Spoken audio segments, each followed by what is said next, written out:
नमस्कार, खबरों की खबर में आपका स्वागत है। मैं हूं आपके साथ अंशिका। गणतंत्र दिवस पर दिल्ली में जो हिंसा हुई, उसके बाद आंदोलन में विपक्ष की भूमिका खुलकर सामने आ गई। जब देश में ट्रैक्टर परेड के नाम पर किसान प्रदर्शनकारियों ने लाल किले पर मजहबी झंडा फहराकर शर्मनाक कारनामा किया, तो विपक्ष ने किसान नेताओं से मिलकर उनकी इस करतूत से पल्ला झाड़ लिया। लेकिन ये साफ हो गया कि किसानों को इस पूरे आंदोलन में कठपुतली की तरह इस्तेमाल किया जा रहा है। ये भी दिखाई दे गया कि इन्हें नचाने वाला देश का विपक्ष और वो देश विरोधी ताकतें हैं जो आंदोलन की आड़ में या तो अपनी राजनीतिक रोटियां सेक रहे हैं या फिर अपने गलत मंसूबों को अंजाम देने में लगे हैं। कांग्रेस वाम दल तो ऐसे दल हैं जिनका अब देश में वजूद ही खत्म होता जा रहा है, लेकिन इनसे भी अलग एक ऐसे नेता हैं जो महान बनने का दिखावा कर पाखंड की दुनिया में सबसे अव्वल नंबर पर आते हैं।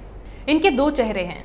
पहले तो ये देश की बात करते हैं, शांति बहाली की बात करते हैं, और फिर देश में हिंसा फैलाने को पीछे से समर्थन भी देते हैं, क्योंकि अपने फायदे के लिए यू टर्न लेने की अरविंद केजरीवाल की पुरानी आदत है। इस बार इन्होंने आंदोलन के नाम पर शांति बनाए रखने का ढोंग करते हुए धीरे से दिल्ली पुलिस को दी गई डीटीसी की बसें ही वापस ले ली। क्या इन्हें नहीं पता था कि दिल्ली की बॉर्डर पर क्या हालात हैं? शांति व्यवस्था बनाए रखने के लिए सबसे पहले पुलिस की जरूरत पड़ती है। इन्होंने उस पुलिस की आवाजाही रोकने की ही चाल चल दी। ये वही केजरीवाल हैं जिन्होंने अन्नदाता आंदोलन के दौरान कहा था कि मैं राजनीति करने नहीं आया हूं, मुझे संसद नहीं जाना, पीएम सीएम नहीं बनना, मैं भ्रष्टाचार मिटाने निकला हूं। लेकिन यू टर्न लेते हुए 26 नवंबर 2012 को केजरीवाल ने आम आदमी पार्टी का गठन कर लिया। ये वही केजरीवाल हैं जिन्होंने अपने बच्चों की कसम खाकर कहा था कि सरकार बनाने के लिए वो कांग्रेस को ना समर्थन देंगे, ना कांग्रेस से समर्थन लेंगे। लेकिन सत्ता के लोभ में यू टर्न ऐसा लिया कि कांग्रेस के समर्थन से दिल्ली में पहली बार सरकार बनाई और मुख्यमंत्री बन गए। फिर 2016 में केजरीवाल ने भ्रष्टाचार ही नहीं, जाति से ऊपर उठकर राजनीति करने की वकालत की थी। लेकिन पंजाब में चुनाव प्रचार के दौरान उन्होंने यू टर्न ले लिया और ऐलान किया कि पंजाब में उनकी पार्टी जीती तो प्रदेश को पहला डिप्टी दलित सीएम मिलेगा।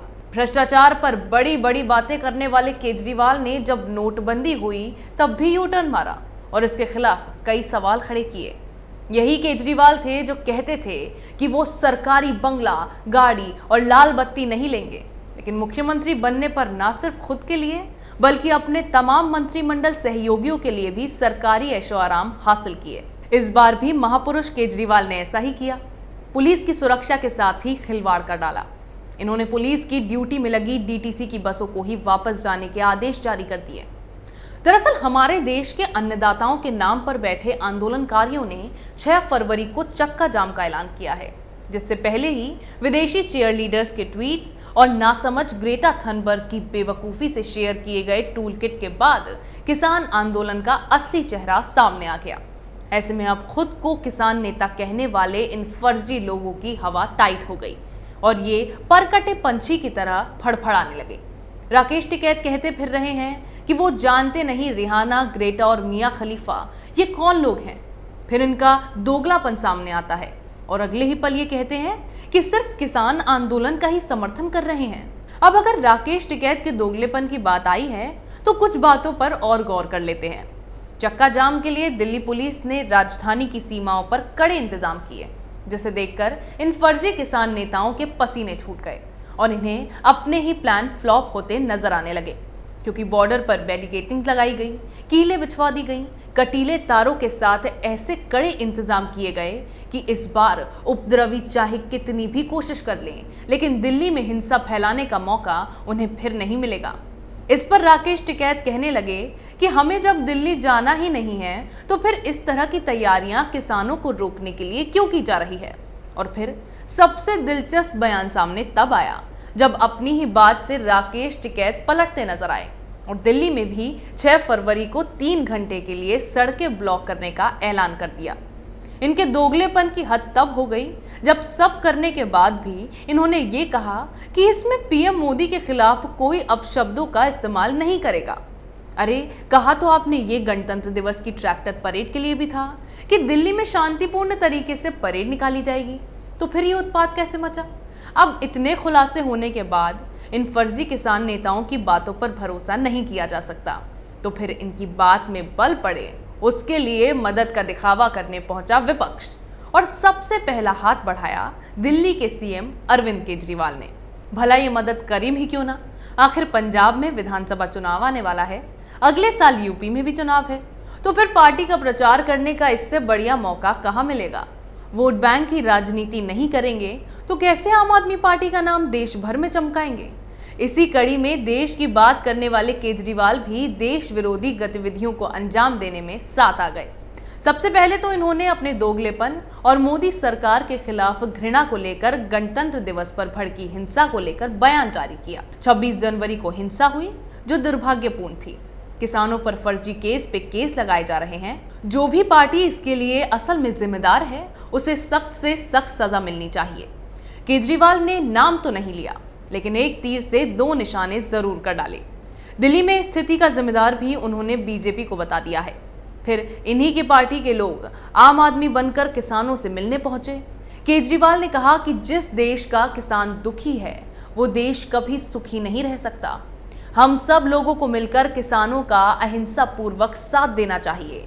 अपने अपने इलाकों से जब भी किसानों के साथ जाओ, अपना झंडा, डंडा और टोपी घर पर छोड़कर जाना।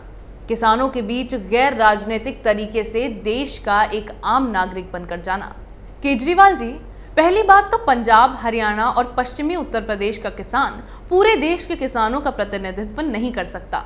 दूसरी बात, जब आपने दिल्ली में चुपचाप केंद्र के तीनों कानूनों में से एक कानून को लागू कर दिया था, क्या तब आपको किसानों का ये उदास चेहरा नहीं नजर आया था? तब उनकी खेती नहीं छीनी गई? अब अहम बात तो इसमें यह रही कि जब केजरीवाल की इस कारनामे का खुलासा हुआ तब उन्होंने ये कहकर इस पर पर्दा डालने की कोशिश की कि वो राजनीति नहीं कर रहे, बल्कि दबाव में आकर मजबूरन उन्हें ये सब करना पड़ा। किसानों के इस आंदोलन को और हवा मिले तो रही सही कसर भी इन्होंने पूरी कर दी। जब गणतंत्र दिवस पर किसानों की ट्रैक्टर परेड के बाद हुई हिंसा में गायब लोगों का मामला तूल पकड़ने लगा तो इन्होंने 115 लोगों की लिस्ट जारी कर दी और दावा किया कि इस उपद्रव के दौरान ये लोग गायब हो गए। अब जरा एक बात बताइए, इस हिंसा के बाद तो किसान नेताओं ने ही पल्ला झाड़ लिया था। उनका साफ तौर पर यह कहना था कि हिंसा के बारे में उन्हें कोई जानकारी ही नहीं है, ना ही इन उपद्रवियों को वे जानते हैं। तो फिर किसान इसमें शामिल ही नहीं थे तो केजरीवाल कौन सी लिस्ट जारी करके बैठे हैं? देश में इतना उत्पात मचाया गया। जब इस आंदोलन को बंद करने के लिए गाजीपुर सिंघू बॉर्डर पर यूपी और हरियाणा सरकार ने बिजली पानी को बंद कर दिया तो दिल्ली सरकार दोनों राज्यों में बैठी भाजपा सरकार के खिलाफ खुलकर सामने आ गई और किसानों के लिए ये सुविधाएं मुहैया करवाने का जिम्मा उठा लिया। चुपचाप बिजली, पानी और टॉयलेट जैसी सुविधाओं को फिर से चालू करवाने के आदेश दिल्ली सरकार ने जारी कर दिए। दिल्ली की सीमाओं पर जाकर जायजा लिया गया। किसानों को उनके समर्थन में खड़े होने का आश्वासन भी दिया गया। राकेश टिकैत के इमोशनल ड्रामे पर भी उनका समर्थन किया गया और हद तो तब हो गई जब 6 फरवरी को चक्का जाम के लिए किए गए इंतजामों में अरविंद केजरीवाल पुलिस के लिए रोड़ा बनकर खड़े हो गए। ये आखिर चाहते क्या हैं? क्या राजधानी में फिर दंगे भड़के, अराजकता फैलाई जाए? इसके लिए इन्होंने दिल्ली पुलिस की ड्यूटी में जो स्पेशल बसें लगाई गई थी उन्हें तुरंत डिपो में जाने के निर्देश जारी कर दिए। आप उन्हीं दिल्ली वालों की जान से खिलवाड़ कर रहे हैं जिन्होंने आपको अपना मुख्यमंत्री चुना है, वो भी सिर्फ इसीलिए क्योंकि दिल्ली पुलिस केंद्र के अंडर में आती है और आप मोदी सरकार के खिलाफ हैं। परिवहन विभाग ने सभी डीटीसी बस डिपो में ईमेल भेजा कि सभी फौजियों, सीआरपीएफ और पुलिस वालों को बस से नीचे उतार दो और डिपो में लौटो। इतना ही नहीं, डिपो में लौटने के लिए ड्राइवर को कंट्रोल रूम के ड्यूटी ऑफिसर के अधिकारियों की ओर से भी बोला गया। परिवहन विभाग ने डीटीसी को यहां तक निर्देश दिया कि सरकार की बिना अनुमति के दिल्ली पुलिस को बस ना दे। अब इन्हें केजरीवाल की साजिश ना कही जाए तो क्या कही जाए? केजरीवाल का ये रवैया दिल्ली पुलिस की सुरक्षा के साथ खिलवाड़ है, क्योंकि जिस तरह से माहौल इस वक्त दिल्ली में बना हुआ है उससे फौजी, सीआरपीएफ और दिल्ली पुलिस के जवानों का खुला घूमना खतरे से खाली नहीं है। 26 जनवरी पर पुलिस के साथ इन उपद्रवियों ने जिस तरह का बर्ताव किया उसके बाद भी केजरीवाल ने पुलिस की ड्यूटी में लगाई गई 576 बसों को वापस लौटने का फरमान जारी कर दिया। उसके लिए आपको हैट्स ऑफ। केजरीवाल जी, आपको जो लोग देश में उत्पात मचा रहे हैं उनके लिए आप सुरक्षा की बात करते हैं, जो पुलिस के जवान आपकी सुरक्षा के लिए दिन रात तैनात रहते हैं, उनकी सुरक्षा से आपको कोई सरोकार नहीं है। और यही केजरीवाल जी की मानसिकता को भी दर्शाता है। जहां गणतंत्र दिवस पर जवानों के सम्मान में केजरीवाल ट्वीट करते फिर रहे थे, वहीं उनका अपमान करने में उन्होंने 2 मिनट का भी समय नहीं लगाया। अब इन सब बातों को देखते हुए तो एक बात साफ हो गई है, जहां राजनीति की बात आती है तब अरविंद केजरीवाल के लिए न देश ऊपर है न ही परिवार, क्योंकि जो भी आज तक केजरीवाल करते आए हैं वो केवल वोट बैंक की राजनीति के लिए ही करते आए हैं। ऐसे में 6 फरवरी को होने वाले चक्का जाम को अंजाम देने के लिए भी जो हर संभव प्रयास वो कर सकते हैं, कर रहे हैं। अगर ऐसे ही प्रयास वो जनता की तकलीफों को दूर करने में लगाते तो शायद आज उन्हें अपनी पार्टी का नाम करने के लिए इस तरह की शर्मनाक राजनीति करने की जरूरत नहीं पड़ती। अगर आपको ये वीडियो पसंद आया हो तो इसे लाइक करें, शेयर करें, कमेंट करें, साथ ही हमारे चैनल को सब्सक्राइब करें।